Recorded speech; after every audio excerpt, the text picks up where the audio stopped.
Bienvenidos al canal de Dani Fernández. Continuamos con la historia monetaria de Estados Unidos. En concreto, en este vídeo vamos a ver la Gran Depresión, periodo que es probablemente la mayor caída de actividad económica que ha conocido la historia del capitalismo, al menos moderno. Veremos cómo la casi recién creada Fed generó el mayor boom económico y financiero conocido en esta historia del capitalismo moderno, probablemente solamente superado por el boom de los tulipanes de Holanda. Veremos cómo la Fed tuvo un papel principal en todo el jaleo, como explicamos en el vídeo anterior, sobre la historia monetaria de Estados Unidos. También veremos la respuesta de política pública que se dio al crack bursátil de 1929 y posterior recesión de los años 30. Veremos cómo la Fed intentó incrementar la disciplina monetaria y financiera después de años de promocionar justo todo lo contrario, y veremos cómo primero Hoover y después sobre todo Roosevelt hicieron de todo por salvar primero a la economía norteamericana y después al sistema bancario. De hecho, y tal y como vamos a ver, una parte importantísima del esquema normativo y de los entes supervisores del sistema financiero que tenemos hoy en día, que no funcionan del todo bien, nacen en los primeros años e incluso meses del gobierno de Roosevelt. Veremos cómo Roosevelt decreta unas vacaciones bancarias, cómo expropió el oro de los ciudadanos, esto es importantísimo, cómo generó el seguro de garantía de depósitos, que también tenemos hoy, cómo creó Fannie Mae y FHA, que sobreviven hoy, instituciones que además serían clave en la burbuja inmobiliaria que explotó en 2007. Veremos que también Roosevelt devaluó el dólar y cómo introdujo medidas de nacionalismo monetario y económico durísimas, un nacionalismo por supuesto muy mal entendido. Y así, casi sin querer, hasta se coló un par de comentarios sobre la relación de España con el patrón oro, aunque realmente esto es muy secundario. Y bueno, solo recordaros que este es el cuarto vídeo de la serie sobre la historia monetaria de Estados Unidos, y que podéis encontrar los tres anteriores en la descripción de este vídeo. Por cierto, este vídeo es una colaboración que hice con Lunatic Coin. Si os pasáis por su canal, os prometo que lo vais a pasar muy bien y vais a aprender muchísimo. Así que bueno, ya sin más, os dejo con el vídeo. Allá va.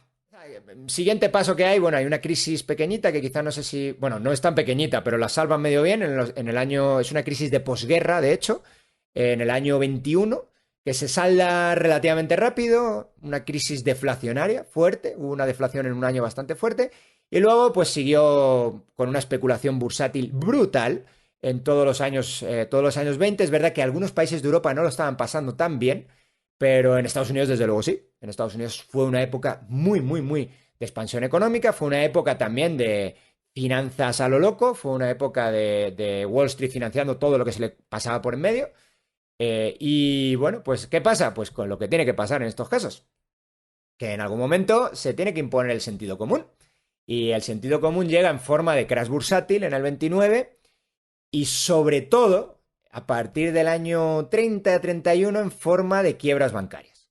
Es decir, Wall Street pues tiene un golpe durísimo. Curiosamente, los que bajan, los que evitan que baje más todavía el precio es una asociación de banqueros que dicen, oye, vamos a hacer compras aquí porque se está cayendo el precio de todo. Y si se cae el precio de todo, se cae el precio de todo lo que yo tengo en mi activo. Entonces, ya me conviene a mí meterme a comprar. Entonces medio paran un poquito el crack bursátil, un poquito solo, porque sí siguió bajando bastante. Medio lo paran un poquito en el año 29, pero vamos, no consiguen frenarlo todo lo que les hubiera gustado. Y a partir del año 30-31 empieza a haber una serie de quiebras bancarias bastante importantes, muy vinculadas al sector puramente financiero, pero también, es decir, habían invertido en finanzas, pues en nuevas empresas, que muchas eran empresas de cartón, y habían invertido también mucho en el sector inmobiliario. Ahora si quieres hablamos de temas del sector inmobiliario, que también estaban bastante interesantes, y luego todo lo que hicieron. Pero bueno, la idea es que mucha gente había hipotecado la casa para invertir en Wall Street. Fíjate tú cómo están las cosas, cómo estaban las cosas. Cuando se cayó Wall Street, perdieron la casa, no podían pagar. El banco se queda con un montón de casas que no pueden vender porque porque le llegan casas a raudales. Hay gente que no sabe cómo funciona nada las finanzas, cree que al banco le gusta quedarse con las casas. Es una tontería como un piano de cola. El banco no quiere quedarse con una casa nunca, está fuera de su negocio. El banco no es una inmobiliaria. El banco quiere que le paguen. Interés muy alto si quieres, ya lo llamas usurero y lo que te da a ti la gana, ya lo insultas de otra manera. Pero el banco no quiere el activo real. El activo real es para asegurarse que le pagas o para tener una base luego. Claro, ¿qué pasa? Que si te quedas con todos esos activos de golpe, pues tampoco los puedes vender. Y el precio de la vivienda se fue al suelo también. Entonces empieza a haber una serie de quiebras bancarias, año 30, 31, 32. Algún año iba un poco mejor, otro año un poco peor, pero vamos, un desastre pues absoluto, ¿eh? Una cantidad de quiebras bancarias, la gente preocupadísima, no sabemos dónde vamos a meter el dinero. Total, que era el tema de, que ya vamos llegando al punto, ¿no? El tema clave aquí es que algunas cosas sí las financiaba la Fed y otras cosas no. Préstamos hipotecarios todavía no los financiaba, luego los va a financiar. Préstamos ¿cómo se llama esto? En el sector, ahí lo diré. Préstamos en Wall Street no los financiaba y muchas veces se tuvieron que quedar con acciones que no valían nada, los bancos. Entonces ahí un montón de bancos empezaron a estar muy, muy complicados. Más cosas. Claro, perdón. Llega las elecciones para el año 33, Roosevelt, a pesar de que Hoover se le dice que no hizo nada y tal, es mentira. Hoover ya, el plan, el New Deal, nunca lo llevó a los extremos que lo llevó Roosevelt. Pero vamos, que lo empezó a hacer él, que empezó a hacer exactamente lo mismo. Lo mismo. Ah, ¿Qué es sí. esto del New Deal? Porque es bastante New Deal importante es el después. keynesianismo antes de que llegue Keynes. Básicamente, planes de. Porque Keynes es que ya está vivo, ya está por ahí, ¿no? Pero Keynes no había escrito su teoría general hasta el año 36, que le dio una. O sea, fíjate, para que veas cómo los políticos están muy adelantados a los académicos. La teoría general de Keynes básicamente es una justificación más o menos bien establecida, bueno, yo creo que muy mal generada, pero más o menos bien argumentada de métele dinero público a la economía, sobre todo en recesiones.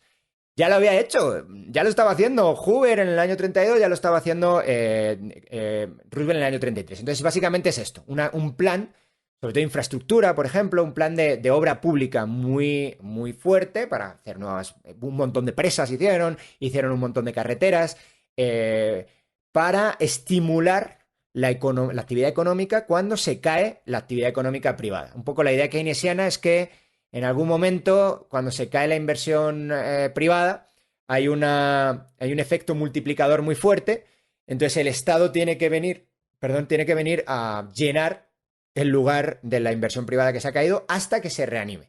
Bueno, no es el momento quizá de criticar esto, pero... No es el momento, pero qué actual Bueno, suena esto, ¿eh? O sea, Plane de Zapatero. O sea, es que parece ser que ahí descubrieron la sopa de ajo y seguimos comiendo sopa de ajo en el 22 con alguna modificación, pero estamos en lo mismo, ¿eh? Es lo mismo que el Plane. Hecho en España y en el año 2008 o 9, no sé cuándo fue eso, 9 creo, pero es exactamente lo mismo. Pero vamos, esto lo siguen haciendo ahora mismo con eso de regalar dinero. Es increíble, lo de regalar dinero, hasta le calcularon los efectos multiplicadores y se salían menores a 1. Si sale menor a 1, bueno, nadie tiene por qué saber esto, pero básicamente hasta dentro de la teoría keynesiana significa que estás tirando dinero del contribuyente en algo que no está generando actividad económica. Bueno, es un desastre absoluto, pero ya les da igual todo. Pero al menos antes tenían sentido la justificación, la necesidad de justificarlo de alguna manera. Bueno, ¿por qué se da el cambio este? En algún momento hay gente que le gusta mucho hablar de nombres, ¿no? Entonces estaba un mítico director de la Fed que se llamaba Benjamin Strong, que estuvo durante 1000 años, no sé cuánto estuvo, pero vamos, estuvo bastante tiempo, toda la época anterior al año 29. Y el señor se muere en el año 29 o en el año 28, algo así.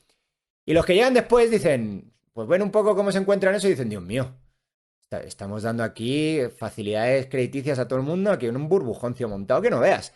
Entonces esto tiene que acabar. Entonces los que llegan, los directores nuevos que llegan a la Fed, restringen un poquito, suben un poco el tipo de interés y restringen un poco, intentan enfriar un poquito la economía, ¿no? Un poco lo que están intentando hacer ahora mismo también, fíjate, en el año 2022.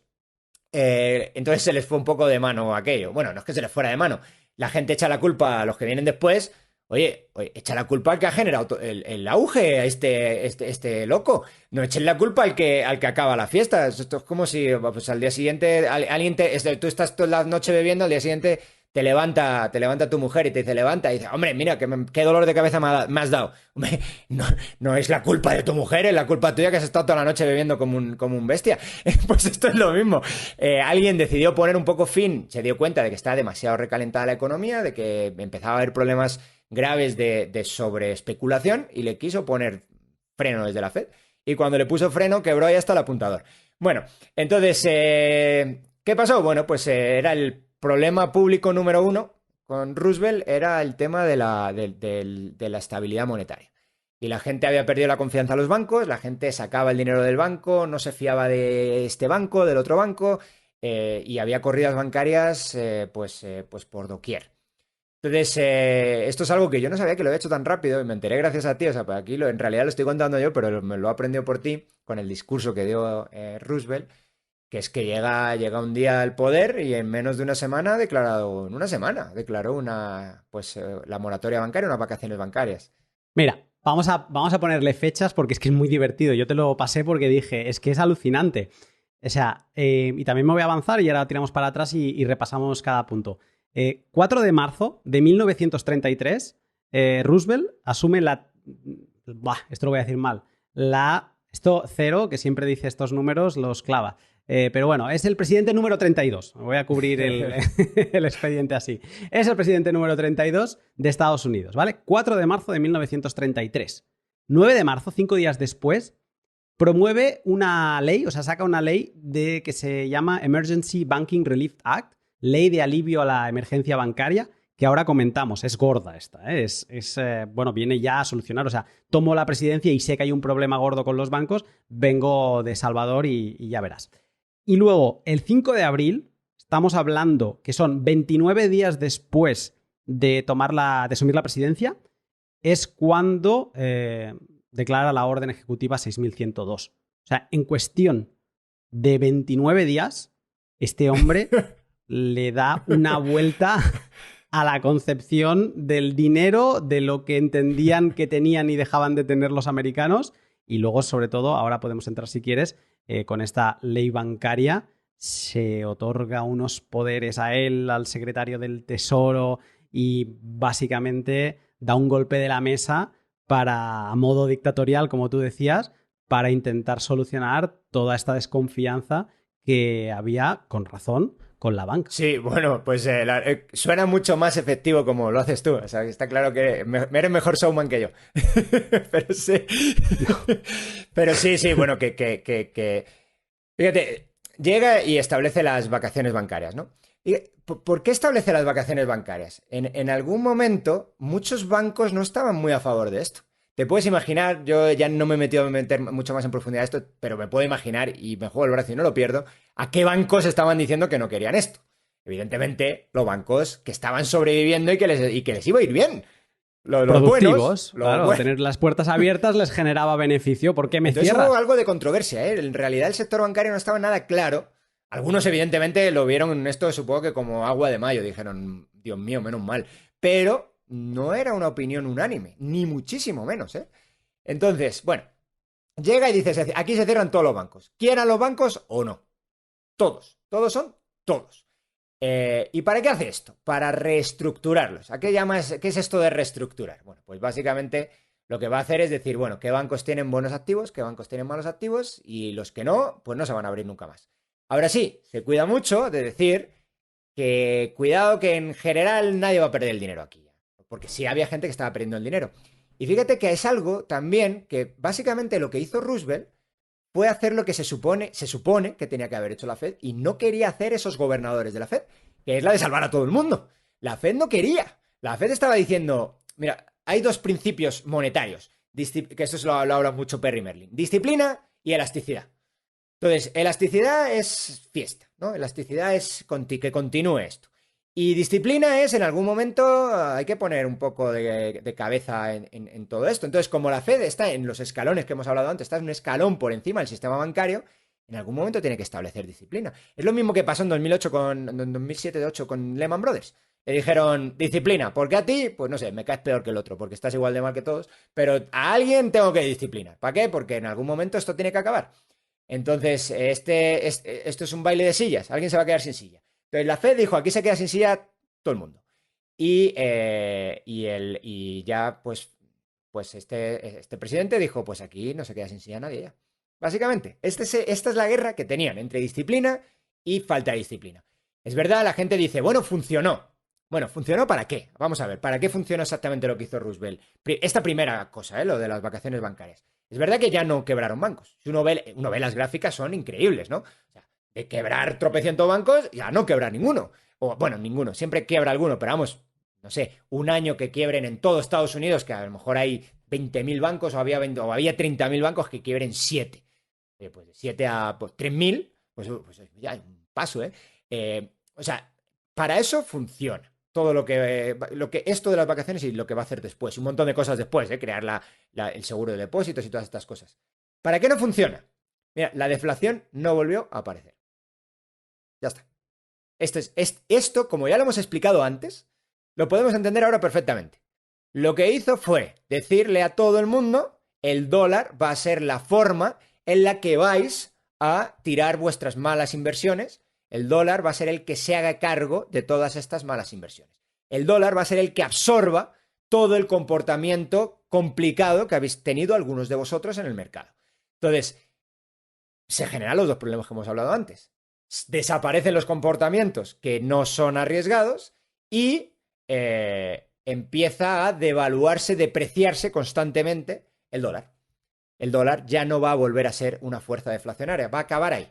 Alguien puede decir, bueno, pero ya hubo crecimiento económico. Bueno, pues hubo otra recesión en 1937. Es decir, a la economía en general no le fue muy bien. A los bancos ya le fue bien, ya no quebraron. Sí, pero a la economía no le fue tan bien, fíjate. Y bueno, ¿qué hizo después? Pues después lo que hizo, evidentemente, y ya en nuestro esquemita que nos hemos planteado, aunque sea un esquema mental, pero ya podemos empezar a suponer qué está pasando. Si es el dólar el que va a agarrar todos los problemas que hay en el sector financiero privado, es el ecualizador por la baja, si lo quieres ver así, es el que se va a quedar con todos los problemas, pues evidentemente el dólar va a empezar a verse las vergüenzas. ¿Cómo se ven las vergüenzas monetarias todavía hoy se pueden ver vergüenzas monetarias, solo es más difícil, pero ¿cómo se vean en el momento las vergüenzas monetarias? Contra el oro. Contra el oro va a ir mal. Contra el oro alguien va a llegar y va a decir, no me fío ni siquiera del dólar. En un primer momento tú te podías llegar a fiar hasta del dólar. La gente iba por dólares, a por dólares de la Fed. Si empiezas a dudar de que se va a comportar también mal el Banco Central, lo mismo te vas una capa arriba. Y una capa arriba es irte al oro. Entonces esto ya empezaba a ocurrir. Es decir, hay una huida hacia la liquidez, sí, también, pero hacia la seguridad. ¿La seguridad qué es? Te vas desde bancos malos a bancos buenos, desde bancos buenos al dólar. Del dólar, si se ponen ellos también igual así, del dólar emitido por la Fed al dólar de oro. Y eso es lo que estaba pasando. Entonces, ¿qué es lo que dice? A ver, si yo soy un tirano, como era este señor, yo hubiera hecho lo mismo. Porque, ¿qué es lo que dice? Dice, bueno, pues si ahora vamos a hacer esto, evidentemente la gente no es tonta. ¿Y la gente qué va a hacer? Protegerse. ¿Cómo se va a proteger? Comprando oro. Y ya lo estaba haciendo. Es decir, saliendo en masa del dólar. Entonces, ¿qué es lo que voy a hacer? Evitarles tener oro. ¿Y eso qué es? Ahora ya llegamos, por fin, después de casi 2 horas, a nuestra orden ejecutiva del presidente Roosevelt. 6102, que es básicamente la de imposible tener oro amonedado para nadie y solo puedes tener en pequeñas cantidades, en joyas y cosas así. ¿Por qué? Porque tener oro son las vergüenzas monetarias. Tener oro es claramente la forma que tienen de protegerse frente a tu mala política de salvar a cualquiera que está haciendo barbaridades en el sistema monetario y financiero. Entonces, la gente lo sabe, y como la gente lo sabe, y este señor probablemente lo sabía o estaba muy bien, tenía buenos asesores, le dijeron, esto lo vamos a tener que hacer, porque si no lo haces, se nos va a ver las vergüenzas monetarias. Entonces, vamos a aprovechar la coyuntura internacional, Reino Unido ya ha salido de la libra, del oro, la libra ya ha salido del oro, podemos justificarlo perfectamente que le quitemos a la gente su oro. O sea, esto no cae en mi cabeza, evidentemente, menos de un presidente de Estados Unidos. Pero este señor, que era un aprendiz de tirano, pues evidentemente lo veo perfecto. Y no solamente eso, sino que... Bueno, no sé si me estás... Córtame. Sí, no, es que quiero hacer un recap porque es que es espectacular donde hemos llegado, ¿no? Alguien podría pensar, hostia, macho, o sea, ¿por qué no os habéis ido al Paleolítico para hablar de la Orden Ejecutiva 6102? Pero es que es muy interesante darse cuenta cómo tenemos un país que acaba de nacer, ¿vale? Que no tiene moneda oficial, que el dinero se apoya en el dinero duro, o sea, lo que tenemos es un problema de hablar desde 2022, ¿no? Que le llamamos dinero a todo. O sea, tenemos un medio de intercambio, que es un instrumento para para darle velocidad al dinero, ¿vale? Y además lo puede emitir cualquier banco. Estamos en esa fase. Y dinero tenemos dos, que es la plata y el oro. Pasamos a un modelo donde la plata se desecha, digamos, y nos quedamos con el oro. Y pasamos a un modelo más centralizado donde el instrumento de intercambio es el dólar de la banca nacional, ¿de acuerdo? Y luego también aparecen los certificados de oro. Y también podría ser dinero. Pero estamos con esos dos. Y los greenbacks, que eran Esos se pagaron en 1879, si no estoy mal. Los greenbacks. Esos sí desaparecieron de circulación no tan rápido, pero más o menos rápido. Desaparecen los greenbacks, nos quedamos con estos dos, con los dólares de la banca nacional y con los certificados de oro. Seguimos avanzando, ¿vale? Aparece la Fed y aparece el dólar de la Fed, que o sea, el de la banca nacional sobrevive y se sigue utilizando. Y lo que pasa es que el de la Fed es el que acaba teniendo más popularidad y llega hasta nuestros tiempos. Justo estalla la Primera Guerra Mundial. Se suspende el patrón oro, o sea, por lo tanto, se desvincula la conexión entre el medio de intercambio y el subyacente se desconecta para la ciudadanía, ¿vale? Y por lo tanto, la ciudadanía se empieza a romper la idea de que es dinero, que es medio de intercambio y se acaba asociando a que todo, unidad de cuenta, medio de intercambio y dinero, es el ¿vale? papelito. O sea, reserva de valor sería, ¿no? O sea, es el papelito. O sea, es tan bueno el dólar como el oro. Esa asociación, ¿vale? Y ahora... Pero no te creas que se lo creían tanto. Ahora no lo creemos, pero en ese momento no se lo creían tanto, ¿eh? Faltaba el estacazo final. O sea, el embudo... Hubo un punto donde había tanta gente que no querían seguir bajando para abajo. Y ahí es donde Roosevelt vino y dijo, no os preocupéis, chicos, que por cierto, lo comento ya, Roosevelt es el único presidente de Estados Unidos que se ha pasado por la piedra, lo digo así tal cual porque es así, lo de máximo 2 mandatos en el poder. O sea, Roosevelt porque se murió, pero Roosevelt había ganado las cuartas elecciones, ¿vale? Y luego se murió al poco tiempo de ganar las cuartas. Pero Roosevelt estuvo 4 años, o sea, con ese poder, en un momento de guerra, o sea, que todo muy vale, peligroso, ¿no? Muy o sea, peligroso. Roosevelt llega y además, aprovechándose una crisis, los gobiernos siempre se aprovechan de crisis. En la Fed aparece por la crisis de 1907. Los banqueros, como JP Morgan y demás, estaban muy a favor de la Fed. No porque les fuera a quitar dinero, sino porque les quitaba responsabilidad. Y les iba fantástico. Tenían un prestamista de última instancia. Entonces, y aquí que tenemos el crack del 29, todas las corridas bancarias. Hostia, es que era la oportunidad de oro. Y aparece Roosevelt, hace esta primera ley de la emergencia, no, ley de alivio a la emergencia bancaria. Se otorga poderes excepcionales, ¿vale? De poder hacer básicamente a dedo esto, ¿no? Voy a emitir todo lo que haga falta. Y rescato una frase que dijo el 12 de marzo, cuando estaban en vacaciones bancarias. Claro, no hay corridas bancarias y los bancos están cerrados, no puede haber corridas bancarias, nadie puede ir al banco. Pues entonces aprovechó estos días. Puedes ir, pero te van a echar de ahí a patadas. Sí, bueno, o sea, hay que decir, la puerta está cerrada. Pero aprovechó todos estos días para ir a hablar por las radios y tal y cual, ir metiendo el mensaje. Y dijo una frase que yo te la pasé y me dijo, hostia, es que me recuerda, o sea, hay cosas que me recuerdan a Draghi, ¿no? A esos mensajes que se intentan enviar sin decirlos. Y dijo en la radio, os puedo asegurar que es más seguro tener el dinero en un banco reabierto, o sea, ya estaba anunciando, los bancos van a reabrir, ¿vale? Llevar vuestro dinero ahí. O sea, os puedo asegurar que es más seguro tener vuestro dinero en un banco reabierto que debajo del colchón. O sea, lo del debajo del colchón es tal cual aquí, ¿eh? Ahora lo hablamos así muy coloquialmente, pero el presidente de los Estados Unidos hablando de que la gente se llevaba a guardar el dinero debajo del colchón. Claro, no confiaban en nadie. O sea, estamos aquí, esta es la figura y este es el personaje.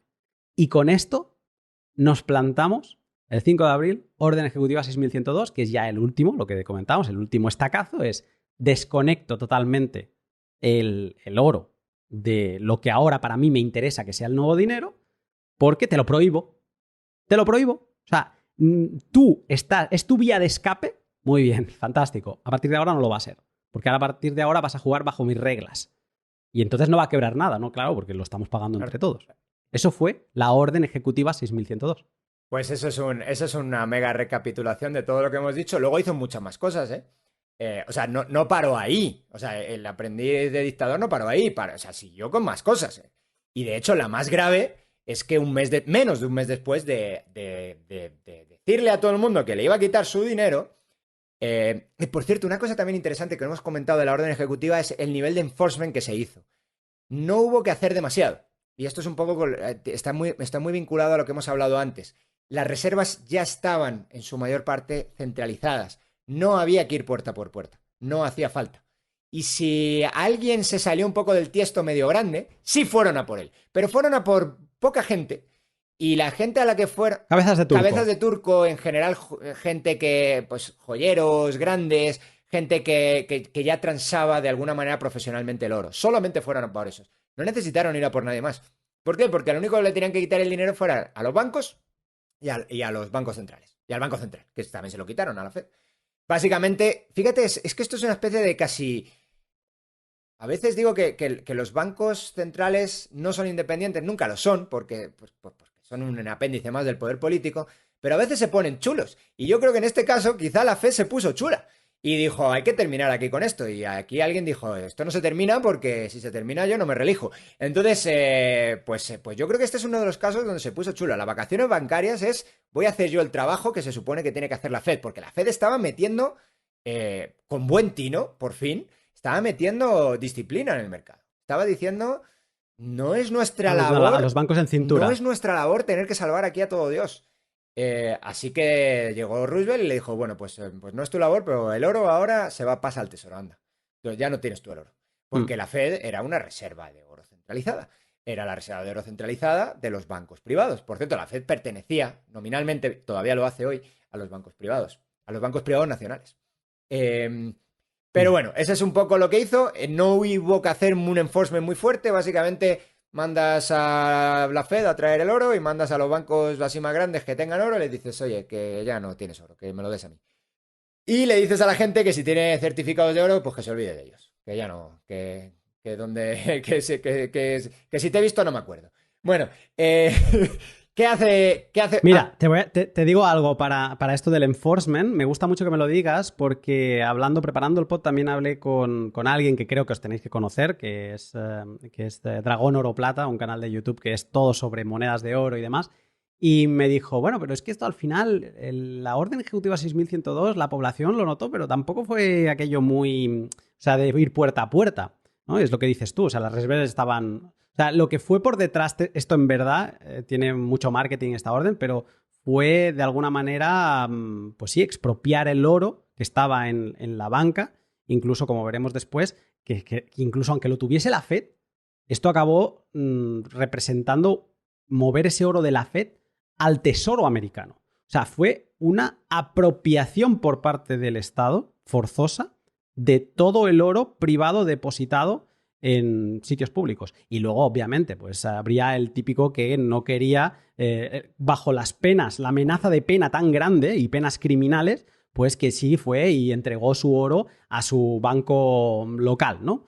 Pero que la intención que ellos tenían era aumentar las reservas del Tesoro americano para que, de nuevo, si le venía un actor grande, uno de estos que no confiase, pues de golpe decir, sí. O sea, a nivel extranjero, el diálogo con actores extranjeros se hacía con oro. Y el engaño para los ciudadanos... Sí, aunque en esos años ya también, lo que hizo también, en lo que vamos a contar ahora que devalúa el oro, lo que hizo también fue suspender pagos internacionales. Y hizo un embargo, se dice, del oro, ¿no? Básicamente era prohibido exportar oro. No podías llevarte oro fuera tampoco. Sí, al ciudadano. Pero quiero decir que entre los actores... Pero ellos también, ¿eh? Ellos también. Porque... Vale. Sí, porque ya estamos en una época que ya se denomina nacionalismo monetario, que es una época muy complicada y que además del nacionalismo que había puramente... nacionalismo malentendido, ¿no? Casi preguerra. De no que aquí no salga oro, de poner monedas básicamente nacionales, inconvertibles en oro, inconvertibles por nadie, y también un nacionalismo, vamos, le pusieron tarifas fortísimas, ¿eh? Es que no sabes el daño que hizo este señor. Pusieron aranceles fortísimos al comercio, es decir, y no solo ellos, ¿eh? La mitad de Europa hizo esto. Pero entonces, si no era para aguantar la fachada con otros países... y con el ciudadano tampoco, porque estaban suspendiendo de facto la convertibilidad y la propiedad. ¿Para qué querían atesorar todo ese oro entonces? Claro, ese es el punto. Él dijo en algún momento, por eso te he dicho la frase antes, si no le puedo pagar a alguno, no le voy a pagar a nadie. Entonces, básicamente aquí, ¿cómo me aseguro yo que no pierdo ni un centavo de oro? Pues no pagando a ni Dios. En última instancia, el oro retenía y retiene, en parte, su característica de ser como el dinero último. Entonces, en esa época de nacionalismo monetario, había mucha controversia cada vez que se hacía un pago grande de oro fuera del país. aparecían las portadas de todo. Eso no pasaba nunca en el patrón oro clásico, pero aparecían todas las portadas del país. Esto yo lo recuerdo por ver portadas de Francia y sobre todo de Reino Unido, porque Reino Unido es el que está en una posición de oro muy débil. Cuando entró al patrón oro Francia, esto es un poquito, 5 años antes de lo que estamos hablando ahora, entró al patrón oro Francia en el año 28, portadas por todos lados en Reino Unido diciendo se nos lleva nuestro oro. Entonces, no, esa salida del patrón oro fue una salida completa. Luego sí se restablece en el año 44 un sistema de pagos solo internacional, donde solo podías hacer efectiva la transferencia de oro mediante un estado pedírselo a otro, básicamente, algún banco central pedírselo a la Fed. Bueno, a la Fed, al Tesoro, de hecho. Pero sí, pero eso lo hicieron un mes después, básicamente, y devaluaron la moneda. O sea, esto sí que es, aquí es donde notas que hay mala idea. O sea, aquí sinceramente no hay nada más que mala idea. Porque ¿qué es lo que haces? Fíjate, le quitas a la gente el oro. Y luego, el día siguiente, o bueno, al mes, menos de un mes, le dices a la gente, bueno, que te acuerdas que el dólar valía o sea, una onza de oro eran $20. Pues ahora son 35. ¿Esto qué quiere decir? Pues que ahora pues el dólar vale casi la mitad que antes. Bueno, no la mitad, pero vamos, un 75% menos o algo así, en términos de oro. Claro, esto parece que es inocuo, parece que no importa. Bueno, ¿qué importa ya? Si ya me han quitado el oro, pues tengo. Pero es que te han dado dólares. Y te han dado una cantidad determinada de dólares por cada onza de oro. Y ahora te han dicho que la paridad dólar-oro es diferente, la devaluaste completamente. ¿Esto qué generó? Esto generó cosas bastante interesantes. Porque lo que generó fue un movimiento bastante fuerte de oro de todas partes del mundo hacia Estados Unidos. ¿Por qué? Porque automáticamente, si tú cambiabas dólares por oro... espera, no, lo voy a explicar de otra manera, perdón. Las variables monetarias, esto es algo que estudió Friedman, un poco después que... Bueno, no, después que esto, en el año 60, 60 y tantos, las variables monetarias siempre llevan un retardo. Es decir, yo hago algo y hasta que pasa ese algo, Friedman dijo 18 meses. Hoy no se sabe, hoy se cree que es mucho menos porque las finanzas son mucho más rápidas y lo que tú quieras. Pero bueno, y es muy rápido todo el viaje de información, ¿no? Sí. Entonces, se supone que en los 60 serían 18 meses. Eso lo calculo así. ¿Qué quiere decir esto? Lo que quiere decir es que entre que tú devalúas y entre que generas algún movimiento o problema monetario, o incluso incrementas mucho la cantidad de dinero, o deprecias la calidad del dinero, que es lo que está pasando aquí, básicamente, estás haciendo el dinero cada vez peor con una devaluación y con la imposibilidad de intercambiarlo, pasa un tiempo. Es decir, los precios al inicio no se mueven, o no se mueven mucho. Es decir, entre el movimiento A, el momento A y el momento B pasa un tiempo. Entonces, ¿eso qué pasa? Incrementan o aparecen oportunidades de arbitraje. ¿Qué es una oportunidad de arbitraje? Si yo tengo oro fuera y antes podía comprar bienes a un precio del dólar en Estados Unidos determinado, ahora puedo comprar un montón de cosas más, casi el doble. Por lo tanto, automáticamente se ha hecho muy barato el dólar. Esto es lo que hacen hoy en día todavía se hace, los países con las devaluaciones competitivas. Todo el mundo acusa a China de hacer esto. Esta es la acusación que se hace a China, la que hizo Roosevelt en ese momento. En ese momento, además, como había una guerra de divisas es algo muy malentendido, es una guerra por destruir tu divisa. Como haces una guerra de divisas, pues uno lo hace, otro lo hace, otro lo hace, entonces al final muchas veces esas ganancias no existen. Pero en ese momento un país tan grande y tan potente, que ya sí en ese momento era muy potente, era la mayor, ahí ya era la mayor potencia industrial del momento, en ese momento ahí ya sí no hay... O sea, Estados Unidos es un jugador demasiado grande como para no aprovechar esas oportunidades de arbitraje. Entonces, un montón de oro del continente europeo se mueve en masa rapidísimamente hacia Estados Unidos. Se mueve en masa por el lado de que puede comprar cosas mucho más baratas allí, también puede invertir en cosas más baratas allí, es decir, pues comprar cosas. Es más barato en general todo el país. Entonces, y además también se estaban empezando a poner las cosas complicaditas en Alemania, entonces muchos judíos lo que hacían era llevarse el oro a Estados Unidos. Fue un efecto llamada del oro de todo el mundo. Esto es alucinante porque nos hemos saltado un paso aquí con esto de la devaluación. Lo decíamos antes, el precio del oro había sido muy estable. El pod lo hemos empezado en los años 30 de 1800 y en esa época tengo aquí un Historical Gold Prices, espero que esté bien, pero creo que sí, y se pagaba la onza a $18,93. ¿vale? O sea, estamos hablando que se pagó la onza en la orden ejecutiva 6102 a 20,68, si no me baila el decimal. Entonces, el precio del oro había variado en 100 años $1 y poco, ¿no? O sea, era un precio muy estable. Entonces, la orden ejecutiva fue en abril, tuvieron varios reveses legales porque digamos que la orden ejecutiva la tenía que firmar el secretario del Tesoro y la firmó Roosevelt como era él, ¿no? Y entonces la tuvieron como rehacer, aparecieron 3 o 4 órdenes ejecutivas de después que fueron, ahora no me acuerdo, pero la 6111, la 6260 y así. Y luego todo esto se condensó en una ley que salió en enero de 1934, que fue la ley de reserva de oro del 30 de enero de 1934, o sea, 9 meses después de la orden ejecutiva, y ahí es donde se especifica que, y por cierto, el precio del oro pasa a valer $35. ¿Por qué? Pues porque nosotros lo valemos, ¿no? Entonces, o sea, esto es muy curioso de algo que no se había movido en el precio por 100 años, es lo que decíamos antes, o sea, ¿qué sube o baja? ¿El precio del oro? ¿O lo que sube o baja es el precio de la divisa?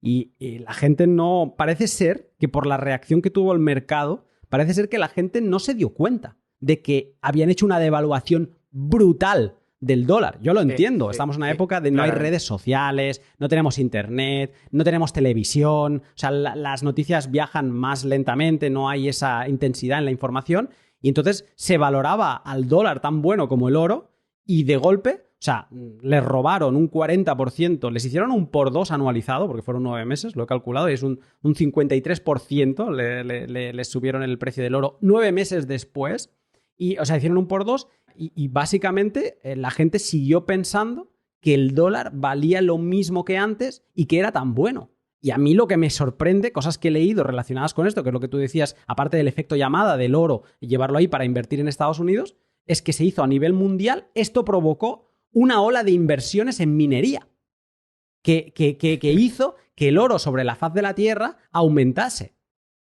Al menos eso es lo que he encontrado. Y entonces a mí lo que me sorprende es que una decisión política de un país, sí, el más poderoso en ese momento sobre la Tierra, pues que provoque que es eso, pues que haya un boom en la minería y que la gente no se pare a pensar, y que la gente quiera vender ese oro, que la gente no se pare a pensar, a decir, no, me quedo el oro, porque es que esta gente está devaluando su moneda. Y vete a saber lo que van a hacer de aquí 2 años, que este par aguantó hasta el 71.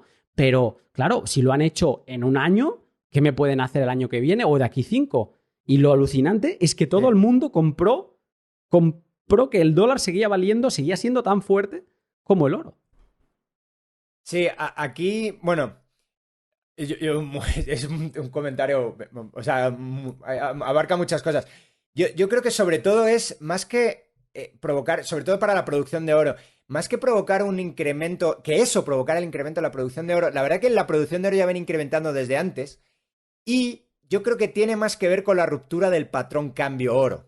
Y se estaba rompiendo ya en ese momento, ¿no? Pero ya se estaba rompiendo básicamente resquebrajando, sobre todo cuando Reino Unido sale, que es en el año 31, ¿no? Entonces ya estaba más o menos roto, en esa época ya estaba roto, ya estaban saliendo, algunos países incluso habían salido antes, pero ya estaban saliendo básicamente todos los países. Por cierto, el único país aquí muy raro fue Portugal, que entró en el año 31.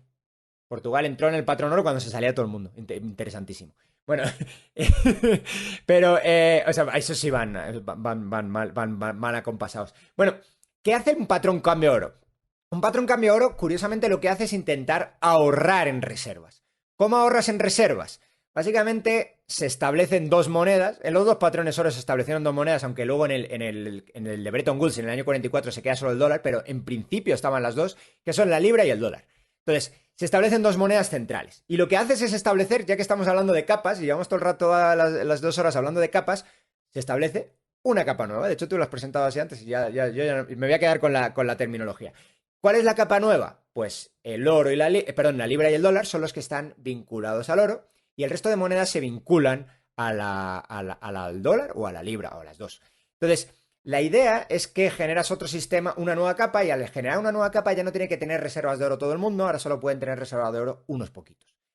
Esto generó que hubiera poca demanda de oro. Y de hecho, toda la producción de oro estuvo cayendo básicamente desde el principio de la Primera Guerra Mundial. Y nunca se recuperó. ¿Y se recuperó cuándo? Pues aproximadamente en el año 30. ¿Por qué se recuperó? Porque vino la época de nacionalismo monetario. Vino la época donde todo el mundo quería rehacer sus propias reservas de oro porque estaba claro que ni el dólar ni la libra te iban a pagar ya absolutamente nada. De hecho, puedes poner el ejemplo de aquí de España, no lo estudié tan en profundidad como me gustaría, pero es algo similar. España estuvo acumulando reservas de oro, y nunca estuvo en el patrón oro. Es interesantísimo. Pero estuvo acumulando un montón. Porque tenían miedo de que entrara el patrón oro y que se les fueran todas las reservas. Entonces solo se estaban preparando constantemente para el momento donde llegara para salir al patrón oro, pero no llegaron, nunca llegamos. Luego esto es lo que hizo que cuando pasó la guerra civil y el oro de Moscú y todo eso, que se lo llevó Stalin, vamos, lo robó Stalin a España. España tiene las cuartas reservas mundiales de oro del mundo. Y no era, por PIB sería el país 50. O sea, fíjate tú qué cosa más rara que tuviéramos en el año 36 las reservas, las cuartas reservas más grandes del mundo. Una cosa interesantísima. Entonces todo el mundo estaba rehaciendo sus reservas. Todo el mundo. Entonces, en ese momento, claramente, pues hay mucha demanda de ese oro.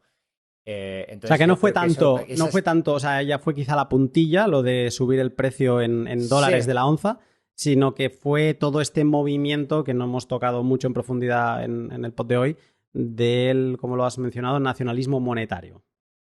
Sí, yo creo que es eso, básicamente. El periodo de nacionalismo monetario era un periodo en el que todo el mundo quería sus propias reservas de oro. De hecho, cuando uno ve las reservas de los bancos centrales, las del nacionalismo monetario eran increíblemente parecidas en proporción a las del patrón oro clásico.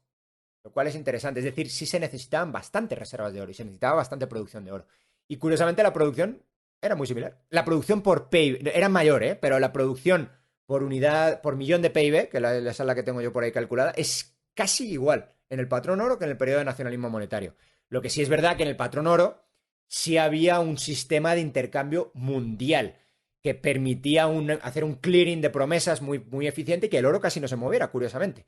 En el nacionalismo monetario, el sistema era increíblemente ineficiente, pero las reservas de oro tampoco se movían. Pero no, nadie intercambiaba porque no había sistema monetario. De hecho, ¿ves lo que pasó? Se rompió el sistema monetario mundial. Es muy interesante darse cuenta como esto, ¿no? Como la orden ejecutiva, o sea, aparte de lo que puede significar para alguien que no lo conozca, ¿no? Que un país como Estados Unidos, pues que pueda llegar a expropiarte y de esta manera, y además para añadirte pena o ridiculizar a la población, en 9 meses después te cambia el precio y básicamente te está diciendo me lo has vendido barato y yo lo sabía, ¿no? O sea, es que es alucinante que eso lo haga Estados Unidos y este ejemplo ha de servir para todo lo que pueda pasar a futuro. Y para el bitcoiner esto le ha de hacer pensar en que si centralizamos reservas por custodios, por todo esto, por servicios de finanzas centralizados donde rehipotecan tus bitcoin, donde pueden hacer lo que quieran con tus bitcoin y demás, pues que podemos acabar tarde o temprano con otra orden ejecutiva de cualquier país. Es que Estados Unidos también lo puede volver a hacer si ya lo ha hecho una vez. Fue el CEO de Binance, creo que fue, o no me acuerdo cuál fue, dijo algo así, ¿verdad? Dijo, me van a terminar obligando a entregarlo.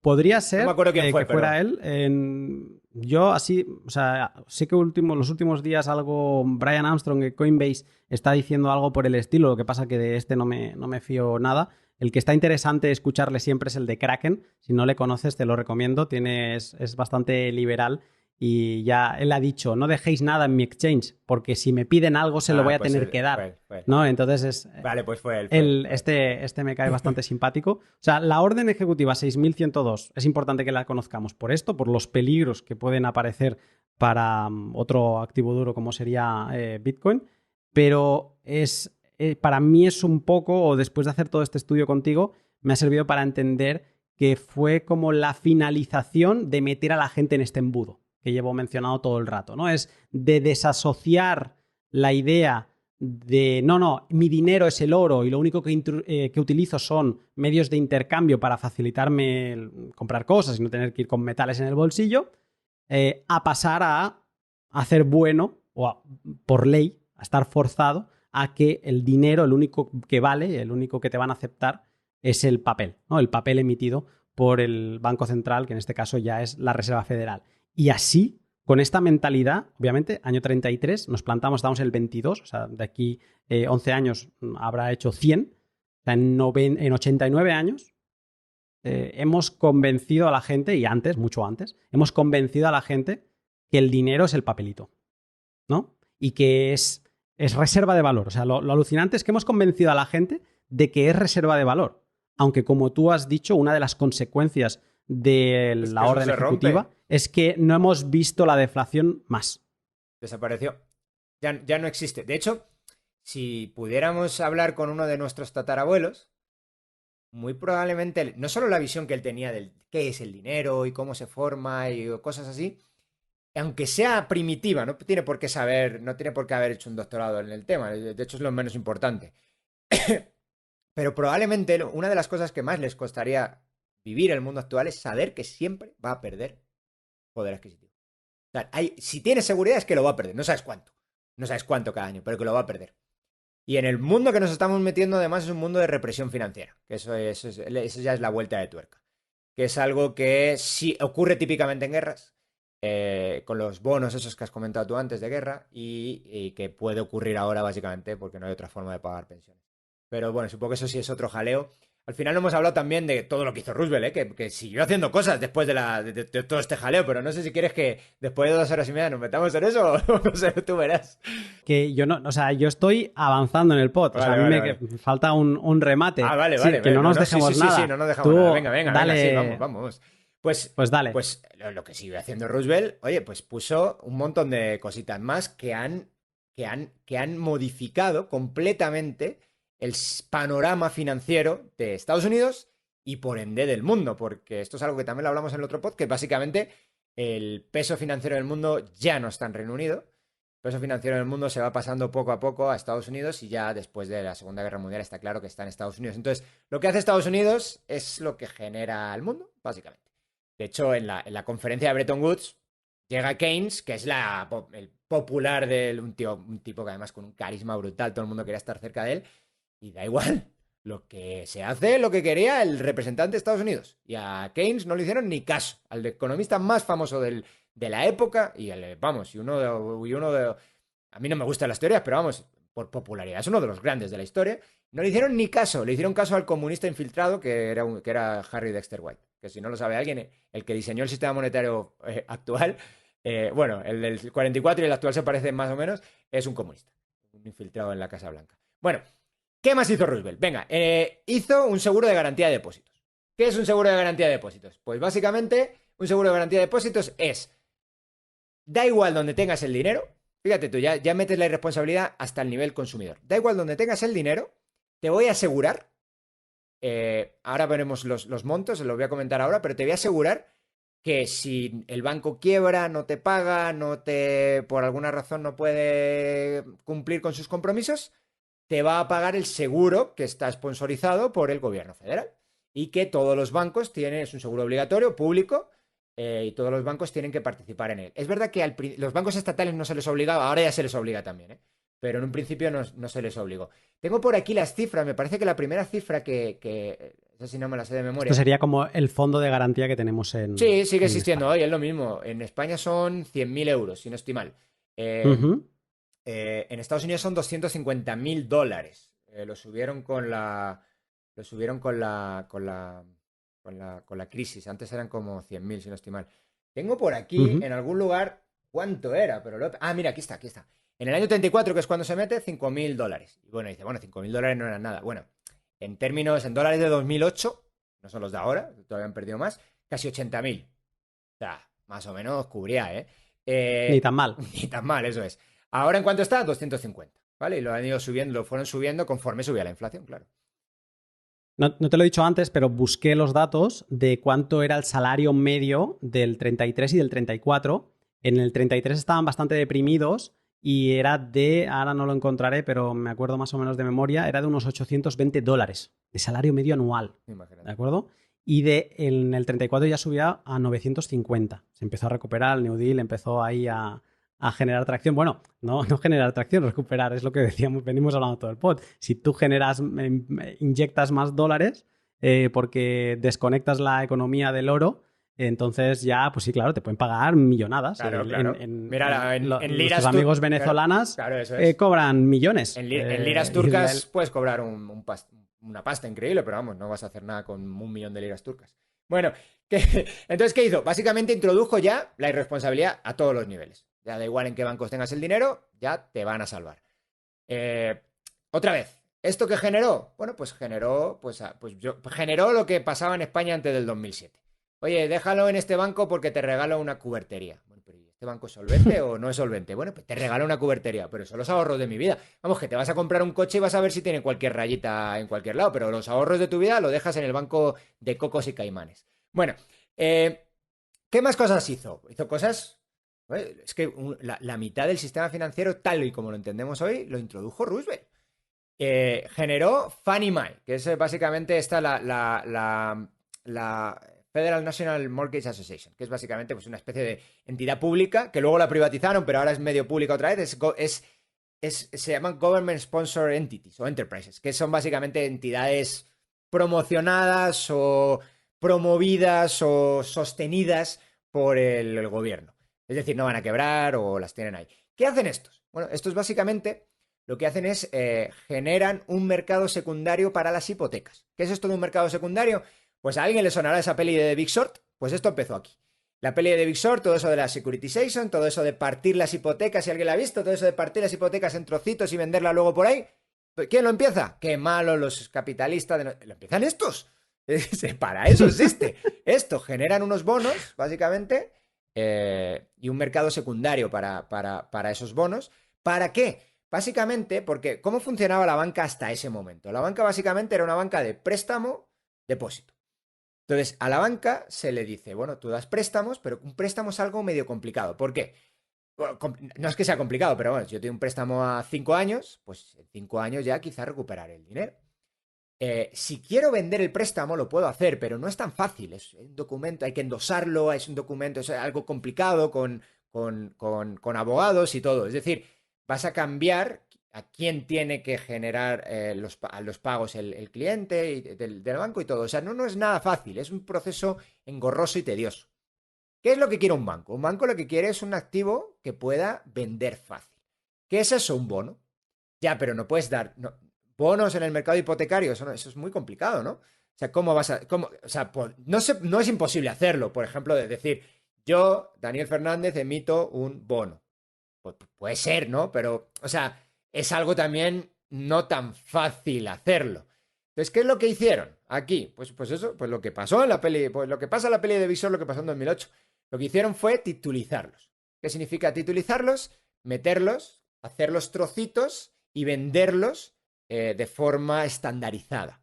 Entonces, automáticamente lo que generas es un mercado donde uno puede decir, bueno, voy a comprar $1. Bueno, $1 no lo podrías hacer, pero $1.000 de hipotecas en Estados Unidos. Eso se puede hacer hoy en día. Y eso, los primeros que lo hicieron fueron estos, de Fannie Mae. ¿Qué más generaron? No solamente generaron eso, generaron cosas mucho... Bueno, no sé si mucho... Esto curiosamente no es tan mala idea, pero que lo haga el sector privado. Generaron la FHA, la famosa FHA. Bueno, no sé si... Para mí es famosa, ¿no? Pero pues, supongo que para la gente no. Federal Housing Administration. ¿Qué es eso? Básicamente... Esto también ¿en qué año fue? En el año 34. Es que todo esto lo hicieron a la... Este señor el primer año... Que acababa de llegar. Que acababa de llegar el primer año, montó un jaleo aquí, montó un jaleo impresionante. Bueno, ¿qué hizo? Esto es básicamente ¿qué hacen? Estos aseguran hipotecas. Básicamente, ¿qué es asegurar una hipoteca? Tú llegas a un banco y dices, a mí no me da... No te doy crédito, tú no eres sujeto de crédito, tú eres alguien complicado, tú eres alguien que no tienes un trabajo estable o no seguro, o no tienes mucho dinero, o lo que sea. Entonces, ¿qué es lo primero que te hace el banco? Te dice, dame una garantía. Primero, bueno, si te van a dar una hipoteca, hay una garantía real, que es la vivienda. Si no pagas, te quedan con la vivienda. Pero quiero más garantías. ¿Qué es tener más garantías? Pues mucha gente joven va y le dice a su papá, por favor, papá, tienes un trabajo, llevas 1000 años en el trabajo y tu casa y lo que sea, pon tu firma aquí. Entonces, eso es una garantía. Bueno, pues es una garantía personal, que se entiende que te la da tu papá porque es tu papá, no se la da cualquiera. Bueno, pues ¿qué es lo que hizo el gobierno? Asegurar hipotecas. Él. ¿Mediante qué? Mediante esta Federal Housing Administration. Las hipotecas que compra o que tituliza Fannie Mae son estas. Es decir, son hipotecas aseguradas por el Estado americano. ¿De dónde viene esto? De Roosevelt todo. O sea, para que veas cómo... O sea, que Roosevelt está en la base del jaleo que pasó en 2008. ¿Qué más cosas hizo? No sé si quieres hablar algo o quieres que te cuente otra cosa que hizo, porque está... Sí, no, cuéntame más cosas. Lo que voy a decir es para que no se nos olvide que todo esto lo hizo porque como hay una desconexión con un dinero duro, entonces el saco de los platos rotos es el dólar. Claro, claro. Y claro. eso significa, Claro. traducido en términos reales, que quien lo paga es la población por inflación, ¿vale? Eso Con un es. peor dinero. Entonces es como... esto es socializar absolutamente todo. Claro, Estados hombre, Unidos de claro, América. te puedes- Es claro. viviendas aseguradas, nuevas viviendas aseguradas para todo, a cambio de que ya entre todos lo vamos pagando. Te puedes ¿vale? permitir estos lujos de general, este jaleo que te estoy hablando yo ahora. ¿Por qué te puedes permitir eso? Porque ya sé que no tengo que pagarle aquí a nadie. O sea, porque ya los tengo cogidos de donde yo quiero, ya no se van a mover de aquí. Más cosas que hacen. La Glass-Steagall, la famosísima Glass-Steagall. Sabes que la Glass-Steagall sí la tengo estudiada hace mucho tiempo. Lo que no sabía y he aprendido ahora, y yo tengo que hacer un vídeo de esto, es que el senador Glass es el que sponsorizaba la ley de la Reserva Federal, de un tipo de esos que lleva media vida en el Senado. El mismo tipo que generó una de las leyes más famosas en la historia de Estados Unidos, que ahora la vamos a explicar, es el mismo tipo que generó la Fed en el 14, en el 13. El mismo. Pues este es más importante que Roosevelt a la hora de generar. O sea, yo no tenía ni idea. Este sí que es alguien completamente anónimo del que casi nadie habla más allá de hablar de la clase Glass-Steagall. Sí, pero ¿quiénes son los que...? ¿Quién sabe? Pero sí, ¿eh? Este tipo va a ser muy interesante estudiarlo. No lo he estudiado todavía. ¿Qué era esto? Glass-Steagall. ¿Qué era? ¿Qué es? Es una ley que tiene varios puntos. La ley básicamente lo que genera, por lo que es más famosa y por lo que se estudia más, es por separar la banca de inversión de la banca comercial. La separa obligatoriamente, es decir, la obliga a separar. ¿Cómo la obligas a separar? Básicamente te dice, si eres un banco comercial no te puedes meter en nada que tenga que ver con el mercado de capitales. Está prohibido. Y si te metes, pues te va a llegar un inspector o lo que sea. Esta ley se eliminó, bueno, esta ley no, esta disposición de la ley entera no, pero esta disposición de la ley, que es la única que tiene sentido, aunque curiosamente tiene sentido porque existe la Fed, si no, no tiene sentido, esto se separa solo. Si tú dejas un mercado libre, estas dos bancas se separan solitas, ellas solitas. Nadie tiene que decirle a los bancos qué hacer. Como tienes una reserva federal introduciendo y un montón de lo que hemos hablado ahora antes, ¿no? Tienes la irresponsabilidad hecha ley, pues tiene que venir otra ley a poner límites a qué puedes hacer. Pues esta ley iba en eso. Entonces, hay que entender esta ley así. Esta ley se quita en el año 99 y se quita, esto también es interesantísimo. Llega Citibank y se fusiona. Llega Citibank y se fusiona con una aseguradora y no podía hacer eso. Entonces, cuando se fusiona, después de fusionarse, hace lobby para que se quiten la ley. Es una cosa brutal. Hay gente que dice que es una cosa increíble. Hay gente que dice que la crisis del 2008 es culpa de haber quitado la Glass-Steagall. Bueno, yo diría que es culpa, bueno, puede ser en parte eso, pero sobre todo, bueno, es culpa de la Fed, leche. O sea, pero esto ponía un límite a que podían hacer los bancos y lo que has hecho esto es hay que tener cuidado con las liberalizaciones del sector financiero. Cuando liberalizas parte del sector financiero, pero sigue habiendo las malas incentivos, lo que vas a conseguir es un mal resultado y una crítica constante a las instituciones de mercado. Que yo creo que esto, por ahí va esa crítica y yo creo que es malintencionada. Si alguien sabe realmente de lo que está hablando, es una crítica malintencionada. Son los Roosevelt modernos los que están haciendo esto. Bueno, Okay. lo más importante de la Glass-Steagall es eso. ¿Qué más cosas? Bueno, lo que más se estudia. Pero ¿qué más cosas hace la Glass-Steagall? Incrementa, ¿te acuerdas que antes hemos hablado de los requisitos de colateral? Incrementa los requisitos de colateral. Es decir, incrementa los tipos de activos con los que puede ir la banca a pedir préstamos al Banco Central. Entre ellos, evidentemente, después no, porque esto es más o menos coetáneo, pero como tenían en mente que iban a hacer todo ese jaleo con el mercado inmobiliario, ¿qué tipos de activos se puede meter ahora? Pues mercado inmobiliario. Hipotecario. Hipotecario. O sea, al final, de nuevo, más elasticidad de la mala. O sea, Más si elasticidad. si todo se puede convertir en billete, cada vez tiene menos sentido, ¿no? Hablar de esto porque ya estamos en... O sea, ya todo es como la misma cosa, ya el oro está ahí en una capa muy, muy superior para con los estados, pero más elasticidad, más billete y por lo tanto, pues eso. Y como no van a haber crisis, porque no van a haber pánicos, porque no vamos a dejar caer a nadie, pues entonces es como una constante devaluación del dólar. Básicamente, sí. Bueno, al final tenía por aquí, los tenía apuntados un par de cosas más, pero bueno, básicamente lo que le hace es le da mucho más poder a la Fed del que ya tenía antes, que no era poco. Entonces, ¿qué más cosas hacen? Bueno, hacen con el dinero que sacan de la revaluación, es decir, con el dinero que le quitan a la gente, de la revaluación que hemos hablado antes, generan un fondo de estabilización monetaria que en principio era para dar estabilidad al dólar, pero que tarde o temprano lo empiezan a utilizar para lo que le da la gana, es decir, para dar préstamos a cosas que tienen que ver con la política. Como las pensiones en España, vaya. Pues más o menos. Como el fondo de pensiones que era no sé cuánto hace unos años y ahora está cero porque es que en verdad hacía falta para otra cosa. Bueno, está cero, pero está con deuda. Está peor que a No sé, cero. bueno. Si estuviera con cero, estaría Está, todavía exacto. contento, pero no. Estaríamos haciendo una fiesta. Está todavía peor. Entonces, claro, le quitas a la gente el dinero, lo devalúas el dólar y con lo que sacas de devaluarlo, generas un fondo que utilizas con motivo. En un principio sí estaba utilizado para motivos de estabilización monetaria, pero muy temprano empezaron a utilizarlo con motivos políticos. Pues, lo que sea, lo típico, una escuela, fundarla, lo que sea, llega el político, corta lo que sea. Entonces, o sea, modificaron no una ni dos cosas del sistema financiero y básicamente el sistema financiero ya nunca volvió a ser el mismo. El sistema financiero que se genera después de todo este jaleo del año y medio, todo esto lo hizo en 2 años Roosevelt, lo que genera Roosevelt en año y medio, en menos de 2 años, en año y medio, básicamente cambia ya para siempre el sistema monetario, primero de Estados Unidos y luego, a través de Bretton Woods, el sistema monetario mundial. Entonces ya la inflación va a ser la tónica, la deflación no va a volver a hacer aparición prácticamente nunca.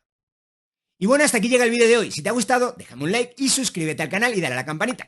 Si quieres apoyar la continuidad del canal, pues te dejo en la descripción mi cuenta de Patreon. Nos vemos en el próximo vídeo.